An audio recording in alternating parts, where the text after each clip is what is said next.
हज़रत आमीना कहती है, सुनो हुजूर की शान क्या, हुजूर की शान क्या। हज़रत आमीना तीसरा महीना गुजरा, चौथा महीना गुजरा, पांचवा महीना गुजर गया। फरमाती जैसे जैसे दिन गुजरते जाते थे वैसे वैसे मेरी किस्मत के ताले खुलते जाते थे। वाह बेशक, बोलो यार सुभान अल्लाह। सुभान अल्लाह। अब नहीं बोलोगे तो कब्रिस्तान जाके बोलोगे सुभान अल्लाह, सुभान। जैसे जैसे दिन गुजरते जाते थे मेरी किस्मत के ताले खुलते जाते थे। फरमाती है 5 महीने गुजर गए, हर महीने कोई ना कोई नबी आता रहा और मुबारकबाद देता रहा। अगर सुन्नी मुबारकबाद दे तो तेरे पेट में दर्द होता है, नबी मुबारकबाद दे तो तेरी नानी मर जाती है?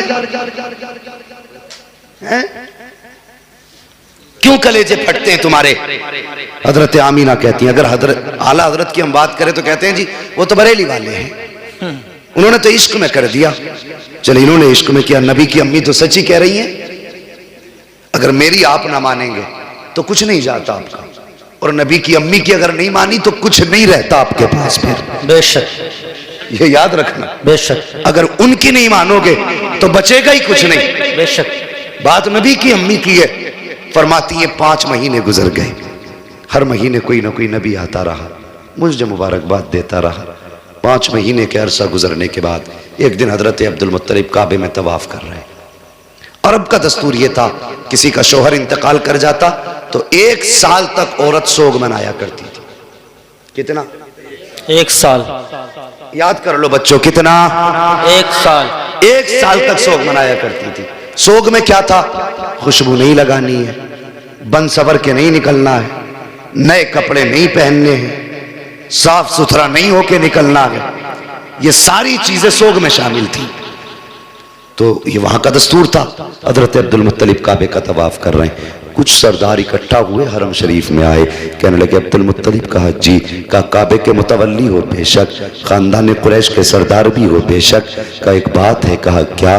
क्या बताइए, हमारे अरब का ये दस्तूर है कि नहीं? का कौन सा? कि हमारे यहाँ किसी औरत का शोहर इंतकाल कर जाए 1 साल तक सोग मनाती है औरत। कहा हाँ है। का फिर आमीना अपने शोहर का सोग क्यों नहीं मना रही है? इतना सुनना तो अब्दुल मुत्तलिब की आंखें सुर्ख हो गई, चेहरा जर्द, बदन सर्द हो गया, गर्दन झुकी। कहने लगे क्या कह रहे हो? कहा हम नहीं कह रहे, पूरे मक्के की औरतें कह रही हैं। कहा ऐसी कौन सी चीज तुमने आमीना में देखी है जो मेरी आमीना सोग नहीं मना रही हो? कहने लगी मक्के की औरतें कह रही हैं कि आमीना वो इत्र लगा के जाती है जो मक्के के बड़े बड़े सरदार घरानों में इत्र नहीं मिलेगा, ऐसा इत्र आमीना लगा के गलियों से गुजरती है। इतना सुनना था।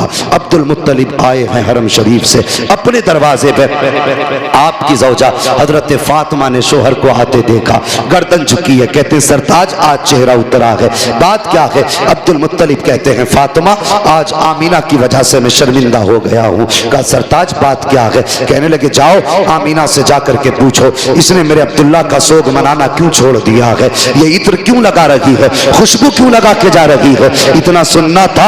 हजरत फातिमा नबी की दादी ने यूं हाथ जोड़े, कहने लगी अब्दुल मुत्तलिब मेरी औकात नहीं है मैं आमीना से जाके सवाल कर सकूं। कहा किस लिए? कहा कुछ दिन पहले यही ख्याल मेरे दिल में आया था, मैं गई थी पूछने के लिए और मैंने जाके सिर्फ लफ्ज़ आमीना कहा था, अगली बात तक नहीं कही थी। एक नूर उसकी पेशानी से निकला, मेरी पेशानी से टच हुआ, मैं बेहोश होकर जमीन पे गिर गई थी। कहा मुझ में औकात नहीं है मैं उससे जाके ये बात पूछ सकूं। अब्दुल मुत्तलिब खुद क्यों नहीं पूछ लेते? कहते हैं मैं मर्द हूं, तुम जाके खुद पूछो। कहा फिर ऐसा करो दोनों साथ चलते हैं। अब जरा गौर करना, हजरत अब्दुल मुत्तलिब आ रहे हैं, साथ में आपकी ज़ौजा हजरत फातिमा नबी की दादी आ रही है। जैसी आई है नबी की अम्मी अपने घर के अंदर है, देखा ससुर आ रहे हैं, अपनी जगह से उठ के खड़ी हो जाती है। अल्लाह अकबर, ये अदब था ससुर का, एक कोने में सिमट के खड़ी हो गई। ससुर आए हैं, सलाम किया। आज घरों के हालात आप देखिए, आज ससुर बहुओं को फ्रेंड बोल रहे हैं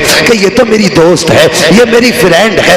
वाखिर जालिम, तुझे हया तक नहीं आई, तेरी जबान कैसे चल जाती है? बेटी को फ्रेंड बोल रहा है, गले में हाथ डाल के दोस्ती का दावा कर रहा है। आओ बहुओं तुम भी हया सीखो। नबी की